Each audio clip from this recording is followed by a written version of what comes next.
Bienvenue sur France 24 pour une édition spéciale consacrée au coup d'État au Burkina Faso. Des militaires en uniforme ont annoncé à la télévision avoir pris le pouvoir. Le président Kaboré a démissionné et les putschistes ont aussi prononcé la dissolution du gouvernement et la fermeture des frontières. Washington et l'Union européenne ont appelé à la libération immédiate de Kaboré. Kaboré qui avait tweeté qu'il invitait ceux qui avaient pris les armes à les déposer dans l'intérêt supérieur de la nation. La France a appelé ses ressortissants à éviter tout déplacement dans le pays et les États d'Afrique de l'Ouest étaient déjà inquiets d'une tentative de coup d'État ce matin. On va écouter tout de suite les militaires qui viennent donc d'effectuer un coup d'État au Burkina Faso.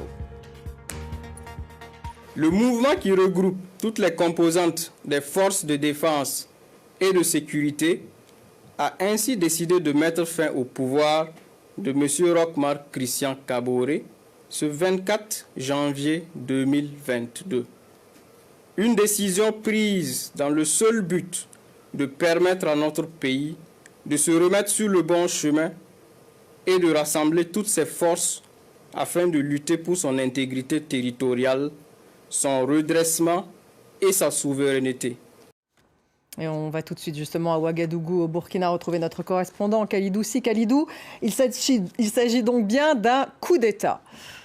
Et oui, il s'agit d'un coup d'État et le nouvel homme fort du pays a un nom, le lieutenant-colonel Paul-Henri Sandaogo Damiba, à la tête du mouvement patriotique pour la sauvegarde et la restauration, qui dissout la Constitution, le gouvernement et l'Assemblée, comme vous l'avez dit.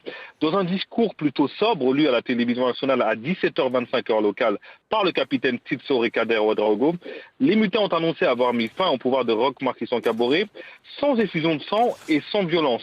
Ils précisent que le président se trouve en sécurité, mais ils n'ont pas bien entendu indiqué son lieu de détention. Autre info, le début du couvre-feu mis en place hier par le désormais président déchu Kaboré passe de 20h à 21h le soir jusqu'à 5h30 du matin. Oui, quelles sont les réactions sur place, Khalidou, puisque vous êtes justement à Ouaga? Écoutez, ce fut une journée irrespirable ici à Ouagadougou. Tout ce que je peux vous dire, c'est qu'après une journée remplie d'incertitudes, c'est un soulagement chez beaucoup de Burkinabés, un soulagement d'avoir des réponses aux deux principales questions des dernières 24 heures au Burkina Faso. Y a-t-il eu coup d'État et qui est le nouvel homme fort du pays? D'ailleurs, des motos klaxonnées à l'annonce de la démission du président Roch Marc Christian Kaboré. Plusieurs Burkinabés se sont rejoints vers la place de la Nation. Donc vous me dites que plusieurs Burkinabés soutiennent ce coup? De ce que je peux vous dire, dans la journée, j'ai pu traverser la ville de Ouagadougou, j'ai pu discuter avec des gens et beaucoup de personnes, il faut le dire, pas la majorité, mais beaucoup de personnes soutenaient les militaires, Et quand on dit beaucoup de personnes soutenaient les militaires, j'ai parlé avec plusieurs personnes qui me disaient qu'ils soutenaient les militaires pour mettre fin à ce régime car ils en avaient assez de l'insécurité au Burkina Faso. Chaque semaine, on entendait parler de morts, que ce soit des civils, des militaires. Ils en avaient assez de l'insécurité. C'est le principal argument que ces personnes m'ont donné.